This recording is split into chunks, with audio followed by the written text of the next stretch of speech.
Evangelho de Lucas, capítulo de número 8.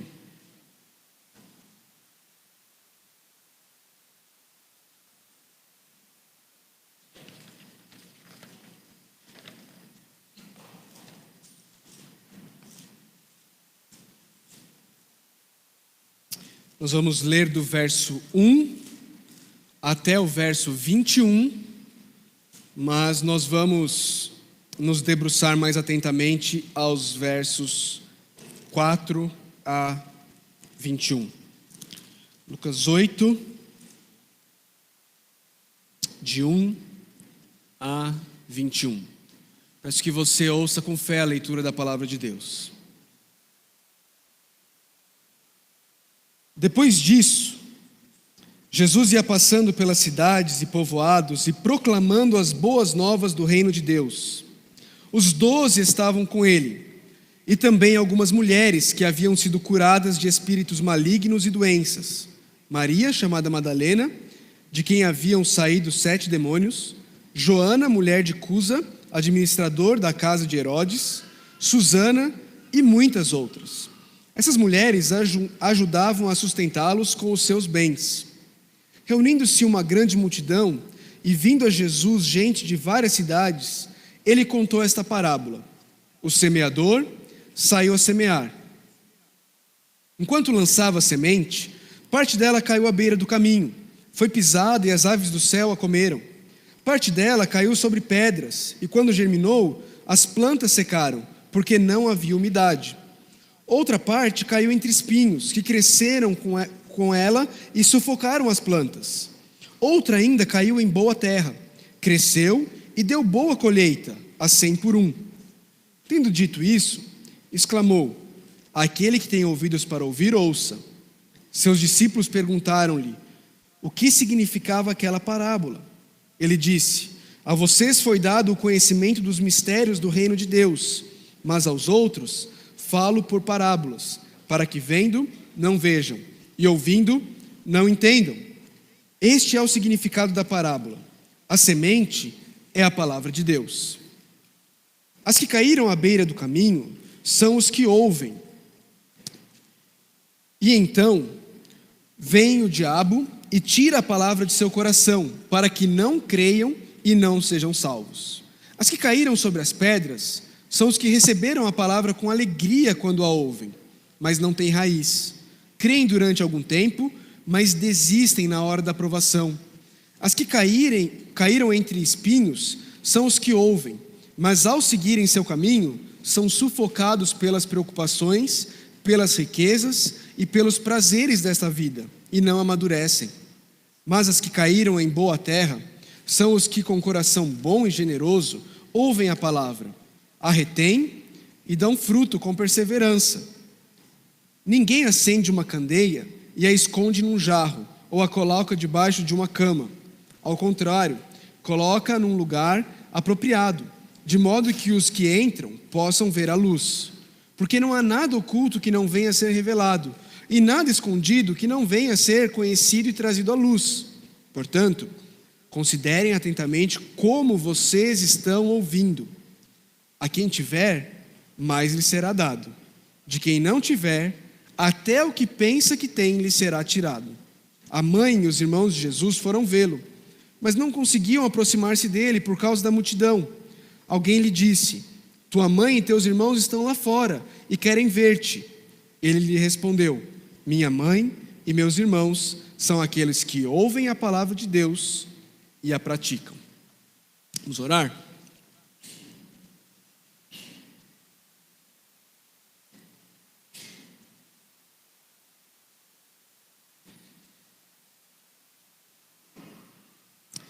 Senhor Deus, nós estamos diante da Tua palavra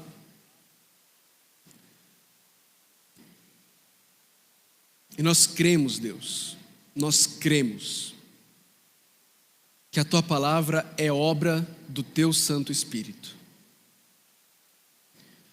Nós também cremos que se não for o Teu Santo Espírito agindo em mim, através de mim, nos meus irmãos, nenhum de nós aqui vai ser transformado. no estudo da tua palavra. Se depender só das nossas forças, vai ser seco, vai ser árido, vai ser sem vida.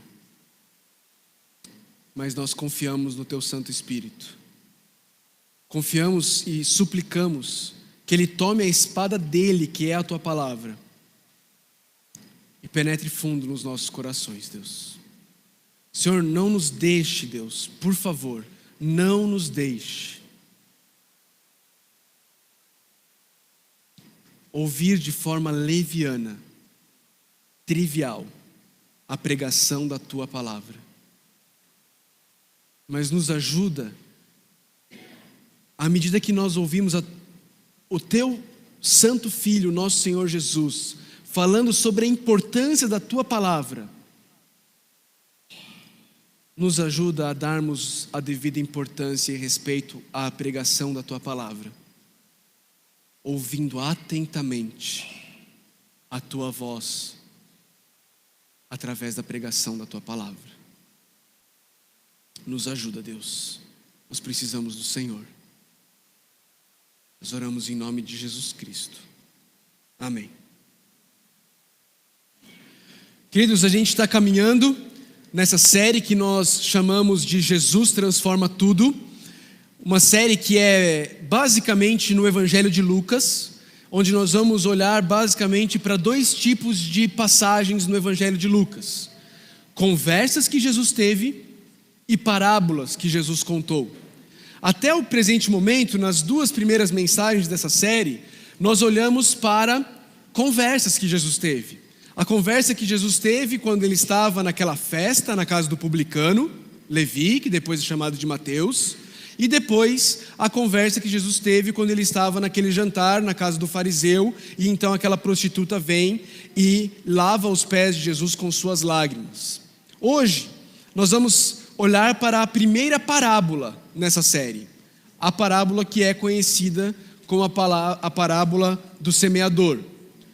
Mas antes da gente olhar para essa parábola, eu quis que nós lêssemos Lucas 8, de 1 a 3, porque ele faz a ligação entre a história da mulher, da prostituta que lava aos pés de Jesus com as lágrimas, e a parábola do semeador. E eu quis ler esse trecho apenas como um parênteses também. Nós um dia ainda vamos voltar nesse texto para estudá-lo de forma mais profunda, mas como um parênteses para demonstrar a maneira como Jesus lidava com as mulheres e tratava as mulheres. Num período em que nós vivemos, onde cada vez mais tem havido desrespeito às mulheres, em cada vez mais os homens que deveriam usar as suas forças para proteger as mulheres, têm usado as suas forças para matá-las. O nosso Senhor Jesus Cristo, Ele curou mulheres e Ele integrou mulheres na sua equipe ministerial. Ele estava viajando, quem estava pregando e ensinando eram os 12 apóstolos e ele, mas ele tinha, como o texto aí diz, muitas mulheres viajando com eles. Mulheres de todas as classes sociais. Tínhamos Maria Madalena, de quem ele tirou 7 demônios, e nós tínhamos também a Joana, uma mulher rica, porque ela era esposa do administrador da casa de Herodes. Alto nível social. Todas as classes sociais. Jesus tratava mulheres com a honra que todas as mulheres devem ser tratadas, porque elas foram feitas à imagem e semelhança de Deus, assim como o homem. Fecha parênteses. Antes de nós olharmos para a parábola, como essa é a primeira parábola, eu também quero enfatizar que nós precisamos tomar alguns cuidados quando nós estudamos parábolas. Especialmente o cuidado de não alegorizarmos as parábolas. O que é alegorizar a parábola? É achar que cada coisinha que tem na parábola, ela tem um significado oculto, que nós precisamos descobrir esse significado oculto. Então deixa eu dar um exemplo do que é isso nessa parábola. Essa parábola também foi contada por Marcos. E quando Marcos contou essa parábola, quando ele fala do solo bom que dá fruto, ele fala que multiplica a 1 por 100, a 1 por 60 e a 1 por 30. Lembra disso? Lembra que ele faz essa distinção? Lucas ele não faz aqui, mas Marcos faz. Sabe o que alguns comentaristas do período medieval diziam em relação a isso? eles diziam que esse que frutifica a 1 por 100 são os mártires, aqueles que morrem pela causa de Deus. O que frutifica a 1 por 60 são os monges que vivem o celibato pela causa de Deus. E o que multiplica a 1 por 30 são as mulheres obedientes que obedecem aos seus esposos. Aonde eles encontraram isso no texto? Não está no texto. Não tem no texto. Isso é alegorização. É pegar elementos do texto e atribuir significados às coisas que não estão no texto. Ok? Então, quando a gente estuda as parábolas, a gente precisa tomar cuidado com isso. Normalmente, a intenção da parábola não é que você busque o significado de cada itemzinho da parábola. Não, é você entender a mensagem da parábola. Jesus tem uma história que ele quer contar. Outra coisa importante também que a gente precisa perceber sobre as parábolas. Se você der uma olhada no versículo, não vai estar aí projetado, mas se você der uma olhada no versículo 10, você vai ver assim, ó. Ele diz, quando os discípulos perguntam qual que era o significado, olha a resposta de Jesus: a vocês foi dado o conhecimento dos mistérios do reino de Deus, mas aos outros falo por parábolas. Para quê? Para que eles possam entender mais fácil? É isso que Jesus diz aí no versículo 10? Não, para que vendo não vejam, e ouvindo não entendam. Então, quando às vezes algumas pessoas dizem assim: Jesus usava ilustrações porque ele queria se fazer entendido. Não é verdade. Jesus conta parábolas porque ele não quer que as pessoas entendam. Porque ele está citando aqui Isaías capítulo 6, versículo 6, onde Deus diz que o servo de Deus seria rejeitado. O servo de Deus seria rejeitado. Ele veio para os que eram seus, mas os seus não o receberam. Ok? Então essas duas coisas são importantes da gente ter em mente à medida que nós vamos estudar parábolas. Ok? Tranquilo? Então vamos lá, a partir do versículo 4. Primeira coisa que nós notamos aí, o versículo 4 nos diz que tinha uma grande multidão seguindo Jesus. Se você voltar no texto aí, você vai ver que Jesus ele faz muitos milagres. No capítulo 7, Jesus ressuscitou o filho de uma viúva. E por causa desses muitos milagres que Jesus fez, as pessoas começaram a vir atrás de Jesus. Mas Jesus não se impressiona com grandes multidões. Jesus não se impressiona com números. E quando ele conta essa parábola, parte disso, do que ele está fazendo aqui, é mostrar que números, multidões, não impressionam Jesus, porque Jesus sabe o que está no coração das pessoas. E se você perceber aqui, de todo mundo, Jesus diz que tem 4 tipos de reações à palavra dele. E dessas 4 reações, só tem uma que é boa. Ou seja, tem uma grande multidão seguindo Jesus, mas ele sabe que a grande maioria dessa multidão não está lá com o coração aberto para de fato ouvir Jesus e aprender de Jesus e ser transformado por Jesus. E talvez aqui no nosso meio, a realidade também seja a mesma.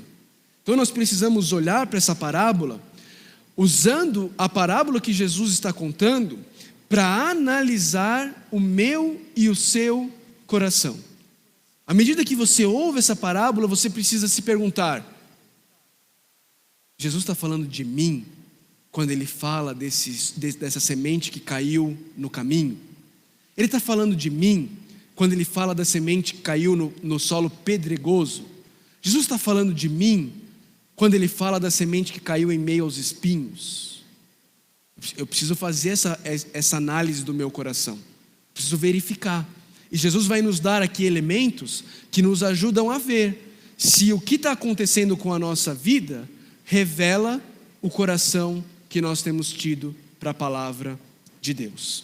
Repare que Jesus aí, ao contar a parábola, ele relata 4 tipos de solo: o solo da beira do caminho, o solo pedregoso das pedras, o solo entre os espinhos e a boa terra. Ok? Ele conta essa parábola, ele diz que o que caiu à beira do caminho foi pisado, os passarinhos vieram e levaram. Ele diz que o que caiu entre as pedras, ele até chegou a germinar, mas as plantas secaram porque não tinha umidade ali. E ele diz também que aqueles que caíram entre os espinhos, eles chegaram a crescer, mas os espinhos também cresceram, sufocaram e mataram essas plantas. Mas teve a semente que caiu em boa terra. Essa que caiu em boa terra, ela cresceu, ela deu boa colheita a 100 por 1. E aí ele diz: aquele que tem ouvidos para ouvir, ouça. Ouvidos todos têm, mas nem todos têm ouvidos para ouvir. Alguns ouvem, mas não escutam. Ou escutam, mas não ouvem. Não é? Entra por aqui, mas as pessoas não dão ouvidos, não estão atentas, não estão pensando, não estão raciocinando, estão com a cabeça voando à medida que a palavra de Deus é pregada, à medida que Jesus ensina. Jesus está dizendo: aqueles que têm ouvido para ouvir, ouçam. Jesus contou a parábola e então seus discípulos estão lá babando, falando: Senhor, não entendemos nada. O que o Senhor quer dizer com isso? E aí? O que esse negócio aí do semeador? Que agora a gente vai abrir uma empresa de agricultura? Qual que é? Não estou entendendo o que está acontecendo aqui. Então Jesus diz para eles aquilo que eu já falei no começo, de que o propósito das parábolas de fato não é fazer com que Jesus fosse melhor entendido, mas é de fato fazer com que aqueles que eram para rejeitar Jesus, rejeitassem Jesus, não entendessem Jesus.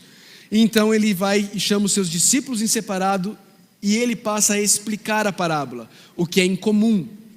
Normalmente você não tem explicação das parábolas. Normalmente Jesus só fala a parábola. Aqui Jesus explica o que a parábola significa.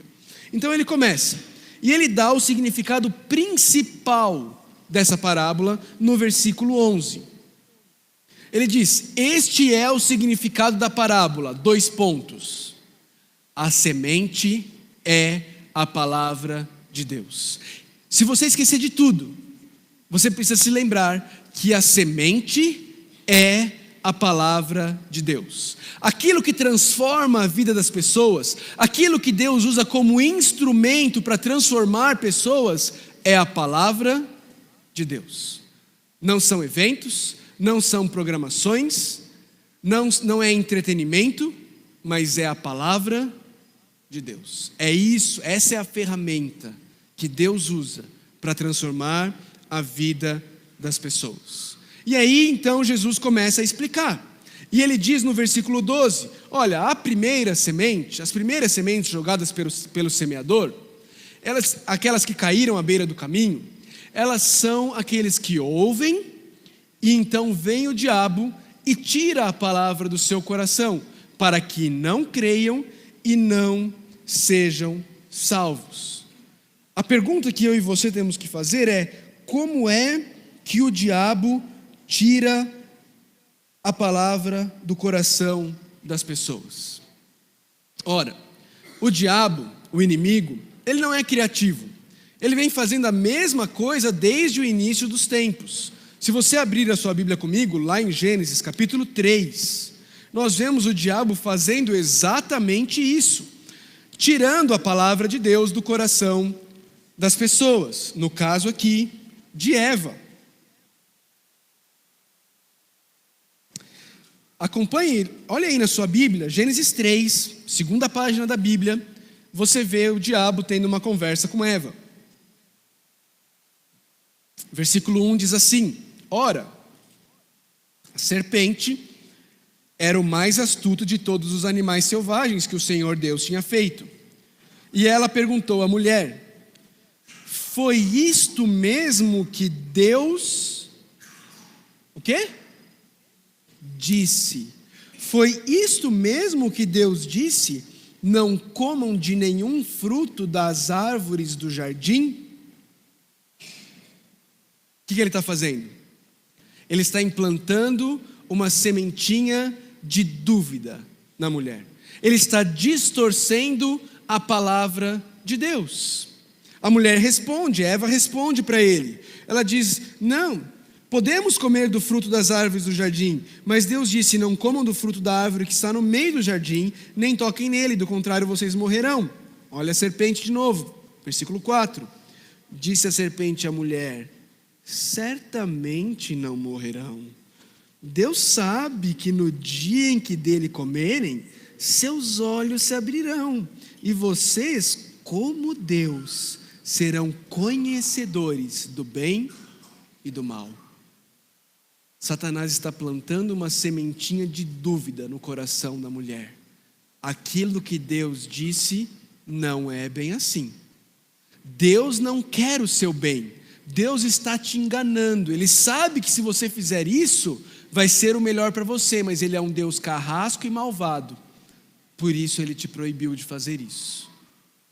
A mesma estratégia que Satanás usou em Gênesis 3, Ele continua usando hoje, em Caldas Novas, no século 21, tentando enganar a mim e a você, tentando pegar a semente da palavra de Deus e tirar dos nossos corações. De que forma? Plantando dúvida na nossa mente, colocando medo no nosso coração, propagando mentiras, que como o próprio Senhor Jesus nos instruiu, Ele é o pai delas. Ele continua fazendo a mesma estratégia. E sabe o que é triste? O ser humano continua caindo na mesma estratégia. Deus disse que é melhor você viver para o bem do próximo do que pensar só em você. Deus não sabe o que Ele está falando. Deus não sabe como é o mercado de trabalho hoje em dia. Você tem que pisar na cabeça dos outros, senão você não vai crescer. Você vai continuar aí nesse mesmo lugarzinho. Você vai morrer nesse carguinho medíocre que você tem. Pisa, puxa o tapete do seu colega. E a gente pensa, talvez aquilo que Deus falou não serve para o mercado de trabalho. A indústria hoteleira, ela é tão competitiva, é melhor eu ouvir mesmo e fazer o que todo mundo faz. Nós continuamos caindo na mesma estratégia de Satanás. Versículo 13, outro solo. As que caíram sobre as pedras são os que recebem a palavra com alegria quando a ouvem, mas não tem raiz. Creem durante algum tempo, mas desistem na hora da provação. Percebe o que Jesus está ensinando aqui? Essas pessoas, por emoção, elas recebem a palavra de Deus, mas essa emoção que elas têm dura apenas algum tempo.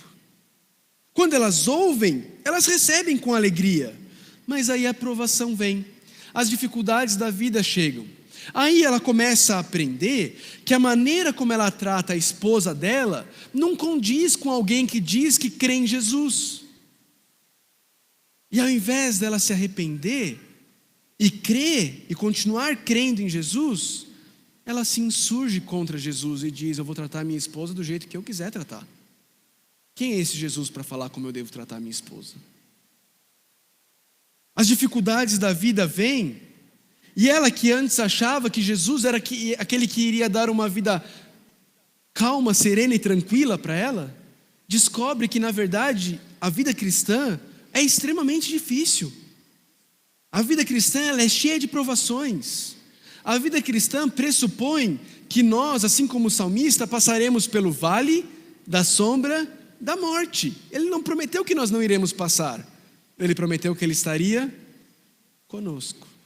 Mas quando as provações vêm, as dificuldades surgem, vem o desemprego, vem a morte de um ente querido, vem uma doença na família, essas pessoas que apenas creram na emoção, naquele momento, elas cerram os seus punhos diante de Deus e elas olham para Deus e dizem: como você ousa?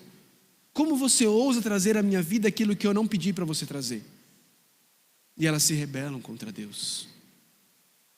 A sementinha que germinou ali no meio da pedra, ela não tem umidade, como diz Jesus na parábola, como diz Jesus aqui na explicação, ela não tem raiz também. E logo, essas pessoas desistem da fé. Se você já vive a fé cristã numa comunidade cristã há algum tempo, você já percebeu que isso é extremamente real. Isso acontece frequentemente. Pessoas que pareciam crer, pessoas que se mostravam extremamente entusiasmadas com a fé cristã, diante das dificuldades da vida, diante das exortações práticas da palavra de Deus, elas se rebelam e elas desistem da fé cristã. Já viu isso? Na sua experiência, na sua vivência de cristianismo? Isso acontece. A oração dos pastores dessa igreja é que isso não aconteça com os irmãos dessa igreja. Mas nós temos ciência de que essa é uma realidade. Muitos daqueles que em algum momento se declaram cristãos, que abraçam a fé com entusiasmo, que nós até batizamos, crendo que de fato são cristãos, ao longo dos anos, com o passar do tempo, acabam desistindo, porque não tem profundidade. Foi só entusiasmo, foi só emoção. Não tem raiz. Jesus apresenta um outro solo. São aqueles que caíram entre os espinhos. E ele diz, olha, essas pessoas cuja semente caiu entre os espinhos, essas pessoas elas ouvem. Mas ao seguirem seu caminho, de novo aqui ele está mostrando uma questão de tempo. Ao seguirem seu caminho, são sufocados pelas preocupações, pelas riquezas e pelos prazeres desta vida e não amadurecem. Quando eu estava no seminário, tinha um livretinho muito interessante que se chamava A Tirania do Urgente. A Tirania do Urgente. A premissa do livretinho é de que eu e você, nós temos a tendência de sermos escravos do que é urgente, em contrapartida daquelas coisas que são de fato importantes.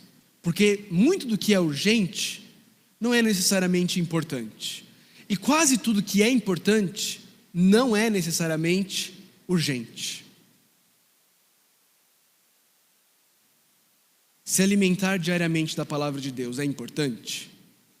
É importante. Mas não tem prazo. Você não precisa bater cartão. Não vai acontecer nada imediatamente após, se você hoje não estudar a Bíblia. Se você passar um dia inteiro sem estudar a Bíblia, quando virar meia-noite, não vai abrir um alçapão e você vai cair, não. Quando virar meia-noite, não vai acontecer nada. Não tem prazo. Não é urgente, mas é extremamente importante. A maioria das coisas importantes não são urgentes. Gastar tempo com o teu cônjuge é importante ou não é? Gastar tempo com os teus filhos é importante ou não é? Mas não é urgente. Ninguém vai bater na sua porta no final do mês, perguntando se você gastou tempo com o seu cônjuge, com os seus filhos. Essas pessoas, a fé delas é sufocada pelas preocupações da vida. Elas estão sempre preocupadas porque elas precisam fazer, elas precisam resolver, elas acham que depende delas, que elas têm que fazer as coisas e elas estão sempre agitadas, sendo levadas de um lado para o outro, preocupadas e atarefadas, porque elas estão valorizando o urgente, ao invés de priorizarem o que é importante.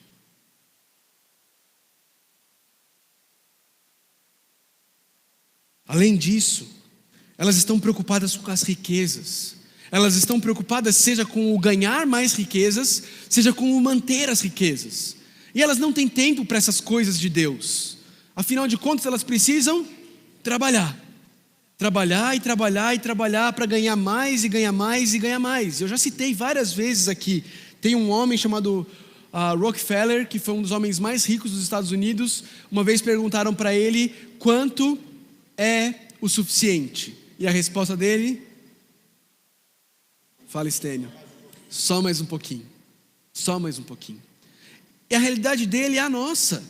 Eu e você também somos tentados todos os dias a pensar que nós precisamos só de mais um pouquinho. E esse mais um pouquinho nunca é suficiente. Ele nunca termina. Nós sempre queremos um pouquinho mais. um pouquinho mais. Nós somos sufocados pelo desejo de ficarmos ricos, pelo desejo de termos mais. Esse sábado, ontem e sexta-feira, eu estava num evento onde um conjunto cristão estava tocando, chamado Projeto Sola, excelente. Se você quer ouvir boa música, música de qualidade, entra lá no seu Spotify, onde for, coloca lá Projeto Sola. E eles têm uma música baseada no Salmo 23, onde eles falam o seguinte: eles falam assim: se o Senhor é o meu pastor, aquilo que eu não tenho, eu não preciso. Entendeu? A premissa é: tudo que eu preciso é o pastor.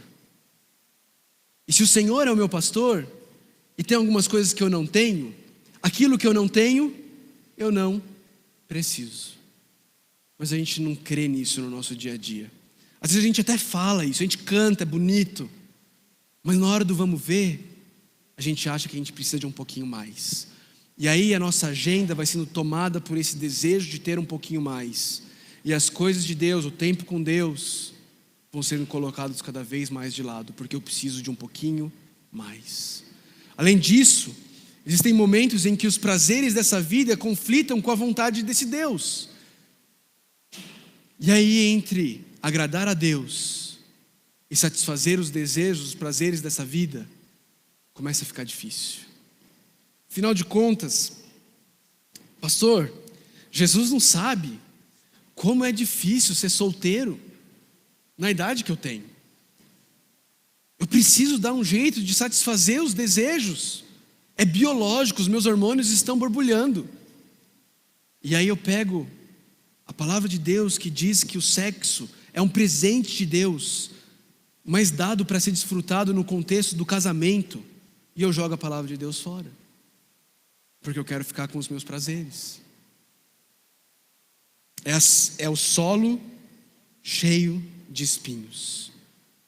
As preocupações, o desejo de ficar rico, os prazeres dessa vida sufocam a palavra de Deus que foi colocada naquele coração, de forma que não amadurece. E o que não amadurece, meus queridos, apodrece.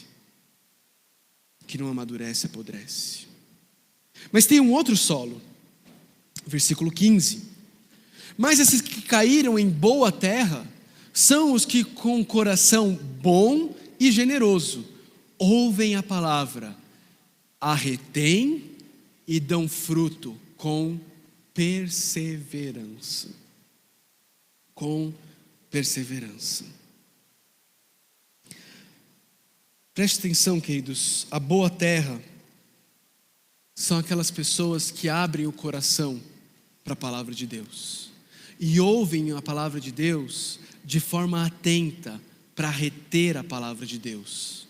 E eles não apenas retêm a palavra de Deus em seu coração, mas a palavra de Deus transforma aquele coração de forma que aquela pessoa passa a dar frutos, possa ser bênção na vida dos outros.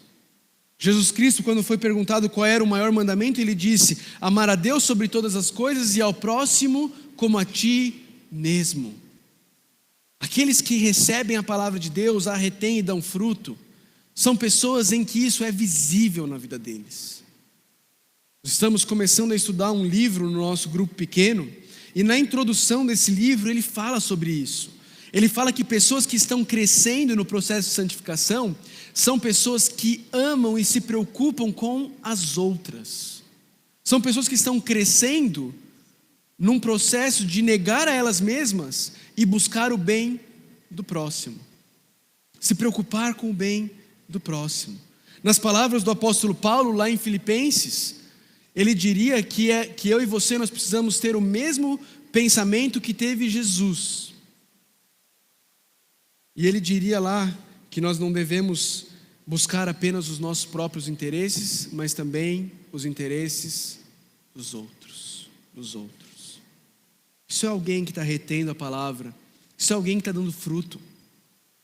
Isso é alguém que está pegando a palavra que recebeu e está virando semeador também.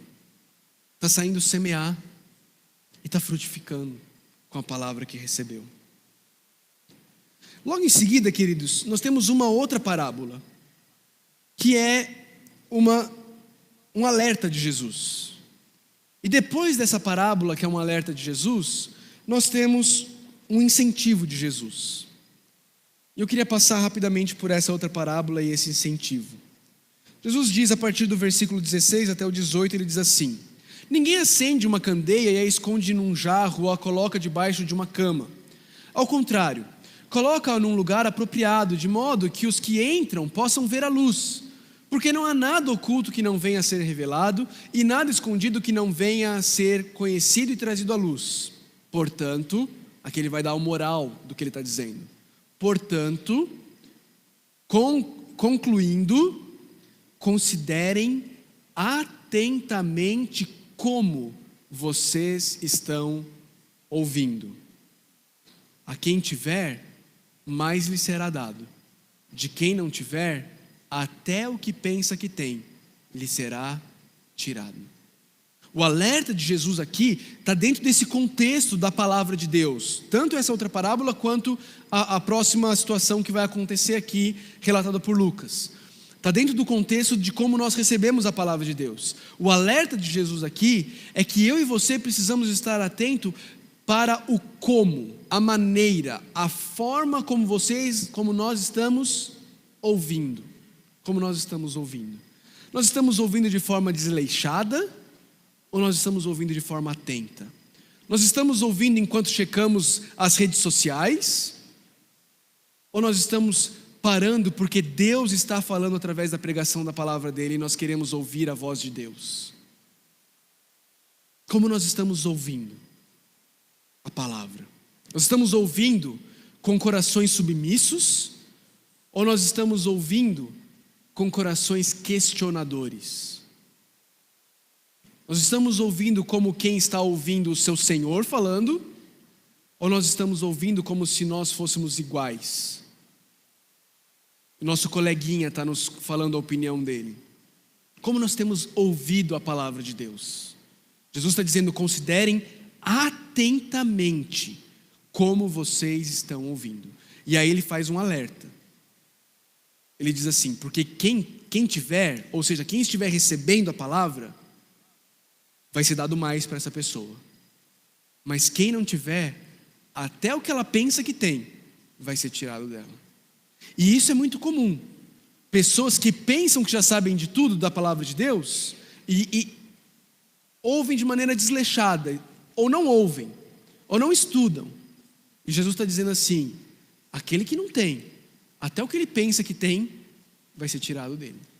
Vai ser tirado dele. Um alerta que Jesus faz. E em seguida vem uma outra situação aqui, que também está dentro desse contexto da palavra. Uma situação que parece até estranha, mas que faz todo sentido dentro do contexto. A mãe e os irmãos de Jesus vão até Jesus, não conseguem porque está cheio, a multidão está ali, e alguém chega para Jesus e fala assim, olha, sua mãe e seus irmãos estão aí. Jesus diz, minha mãe e meus irmãos são aqueles que ouvem a palavra de Deus e a praticam. Jesus não está desprezando sua mãe, nem desprezando seus irmãos. Fato é que quando ele é crucificado, ele vira para João e diz que e pede a João que passe a cuidar da mãe dele como se fosse mãe de João. Tem cuidado com Maria. Mas o que Jesus está querendo enfatizar aqui é que a família dele, a família espiritual dele, são aqueles que ouvem a palavra de Deus, mas não apenas ouvem, eles ouvem e eles a praticam. A palavra encontra morada no coração deles, a palavra transforma a vida deles, eles já não são mais a mesma pessoa, eles reconhecem que Jesus é Senhor de sua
Essa é a parábola. Parábola. Simples, até certo ponto clara, objetiva, que nos serve de alerta. Que nós todos precisamos fazer.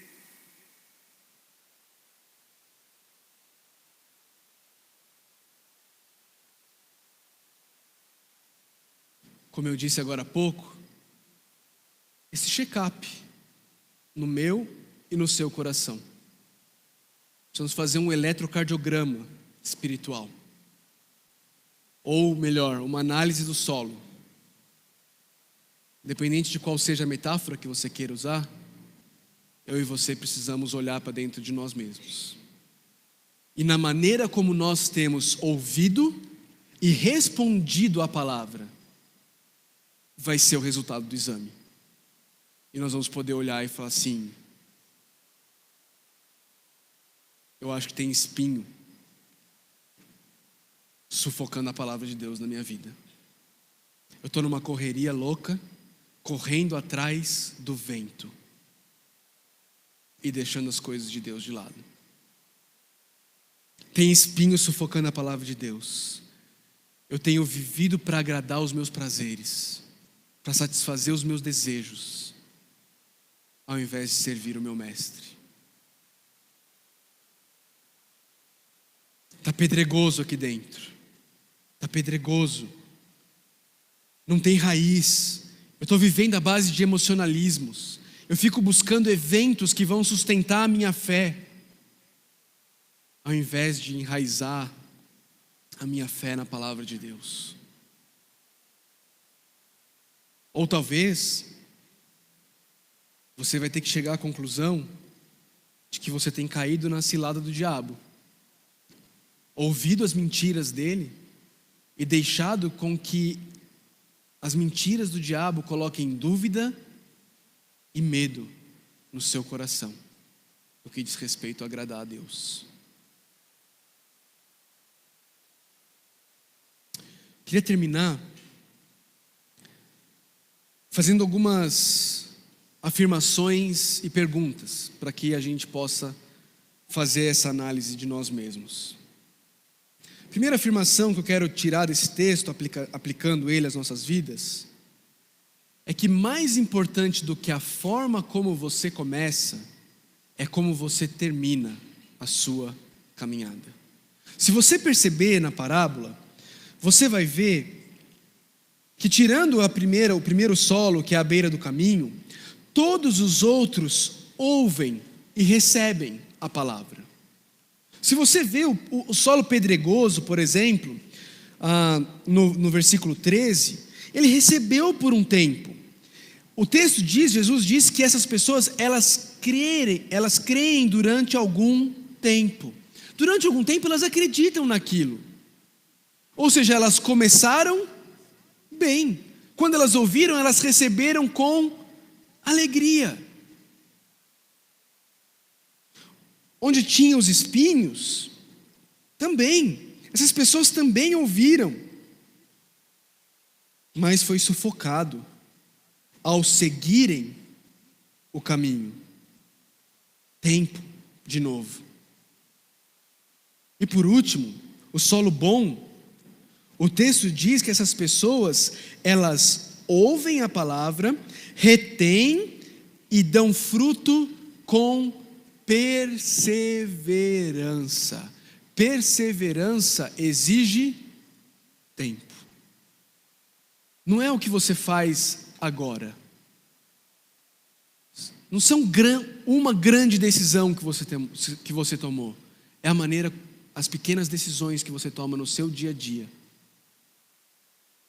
Mais importante do que a forma como você começa, é como você termina a sua caminhada.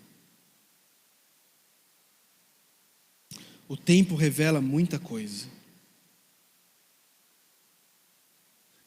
Da mesma forma, é preciso que você tenha paciência. Às vezes, você não está conseguindo ver fruto na sua vida. E você logo chega à conclusão que você não crê. que você não é salvo. Mas se você perceber na parábola, essas pessoas do solo bom, elas vão dar fruto com perseverança. É uma questão de tempo. Fruto não acontece da noite para o dia. Se você já plantou alguma coisa na sua vida, você sabe que você não planta hoje para colher amanhã. Demora. Tenha paciência. Persevere em ouvir e em praticar, até que os frutos venham. Segunda aplicação. O que transforma a vida das pessoas é a palavra de Deus. Presta atenção no que essa parábola também nos ensina. Quando a gente está pregando a palavra, e pessoas não estão respondendo com fé e com transformação à pregação da palavra, o que a gente faz? Muda a semente? Vamos pensar num outro jeito agora de talvez conseguir ganhar mais pessoas. Muda a maneira como a gente joga a semente.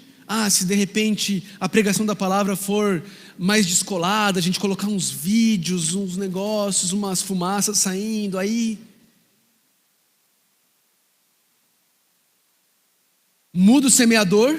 Esse semeador aí está com nada não. Ninguém converte, ninguém muda, não tem transformação. Vamos mudar o semeador. Jesus está deixando claro que o problema não é a semente.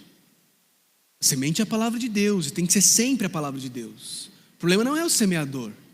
O problema são os solos, o coração. Então o que a gente precisa fazer? Nós precisamos perseverar em lançar sementes, a palavra de Deus, sabendo que algumas vão cair pelo caminho, que outras vão cair em solo pedregoso, outras vão cair no solo com espinhos, mas pela graça e bondade e misericórdia de Deus e ação do Espírito Santo, algumas vão cair em solo bom, e essas vão dar fruto, Nós não podemos ser tentados a vivermos a vida cristã numa comunidade de fé de maneira pragmática, perguntando não o que é certo, mas o que dá certo. A gente não pode fazer isso. A semente, o que transforma a vida das pessoas é a palavra de Deus. Ponto.